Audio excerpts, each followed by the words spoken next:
Hi guys, today's video is about direct proportion. Now you should have talked about direct proportion last year when you did this topic in maths, so we're just going to give a quick recap about its definition. So basically direct proportion occurs when you have two values that are increasing as the other increases. So two values that increase as the other increases, which basically means that if I have one value and it goes up and then I have another value, it should also go up. And if we put that on a graph, it might look something like this. So our terrible set of axes there, and it will be going up. So we've got one side going up as the other side going up, continually up our line. The other thing about direct proportion is that it must go through zero. So our line, if we're looking at a graph, we should have a zero, which basically means that both of our values are going to be equal to zero. If we have zero of something, we're going to have zero of the other thing. What else you might notice as well is that we've got a straight line here, and if you think back to your work last year on linear algebra, you might remember that if you have a straight line, it means that it's increasing by the same amount each time. So we have the same rate of increase each time we move up. And you might be able to look at a table and see a set of values, and we might have x and y, for example, and we might have 0 and 0, and then we might have 1 and 2, and then we might have 2 and 4, and then we might have 3 and 6. And what we can see is this value is increasing by 2 every single time, and this value is increasing by 1 every single time. So they're both changing by the same amount every single time that we go up a value. And that's direct proportion. Okay, so we looked at simple interest the other day, and simple interest is an example of direct proportion. So we're going to use that today to look at our first example. Now think back to the formula that we used the other day when we were talking about simple interest. That formula was I equals PIN. What we're going to do is we're going to use that formula for this example, and we're going to have a look at how changing one value would affect another value. So what we're going to do is we are going to change the number of years that we're using in our formula, and remember years was n, and then we are going to find the amount of interest.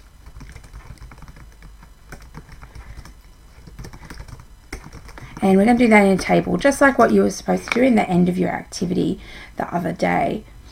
Now I've prepared a table earlier that's going to give us all the information that we need, and basically I've used the same principle. I have used the same rate, but I've just changed the number of years, 1 through to 10, and then that's told me how the interest changes along the way. So here's my table that I prepared earlier. So as you can see, we've got $1,000 for our principal each time. So P is equal to 1,000 in this case. And then we've got our R that stayed the same. So R is equal to 5%. And we've just changed our years. That's one that we're changing. And because we're changing our years, we are actually changing our interest as well. So that's the one that's affected by the years. Now, we can see a pattern going on here. In our years, we're increasing by 1 year every time. And if you look at this table, you can actually see another pattern going on. So if I have a look at these two values, it increased by 50. And this also increased by 50 and 50 again, and so on. So you can see that pattern continues. So we can already start to see that we probably have a direct proportional relationship here.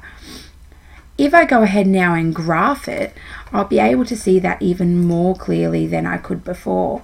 So let's have a look at what the graph might look like. Okay, so I now have a graph. of all of those values plotted on X and Y coordinates. Now I've made my years X because that's the one that I'm actually changing, and interest is the resulting value. Now you can see that they are all nice and linear, they go in one straight line, and that's exactly what we're looking for, because remember we said that directly proportional relationships should be a straight line. So we've got those things ticked off. So if we sort of wanted to evaluate if we have actual if we do have an actual directly proportional relationship, we could use the following points to determine that. So let's check, does it increase, a value increase if the other value increases? And we can see that, so that at 1 year we have $50, at 2 years we have $100, at 3 years $150. So we can see that as one value increases, so does the other. So that means yes, this does apply. We have got that there. It increases at the same rate each time to form a straight line. So we can definitely see that we have a perfectly straight line there. So definitely we have that value. Whoops, here. And the last one is, does it go through 0? And yes, it definitely goes through 0 in this example. So we can definitely see that that goes through 0. Whoops. Okay, so yes, it meets all 3 of our parameters that say that we have a directly proportional relationship. So this is a direct proportional relationship of simple interest. Now, once we've done that, all we need to do is we go to, we can now write that therefore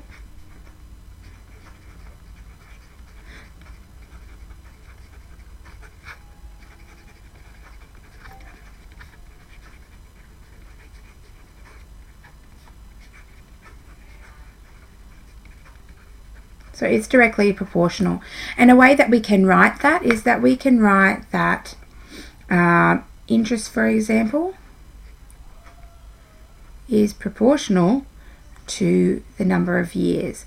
So this stands for is proportional to. And that's a really important thing to remember, because that's how you might like to write your final answer. Okay guys, so that is the difference between, that is a directly proportional relationship and how you would use that information to find it. What I'd like for you to do now is I'd like for you to practice the next example. Okay guys, so go ahead now and pause your video and have a go at this question using the steps that we just talked about above, and then the answer will appear in a moment for you to check.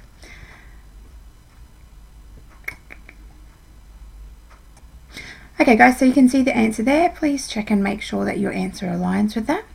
And then now you should be able to move on to some practice questions on the worksheet. Thanks very much guys, and I'll talk to you later.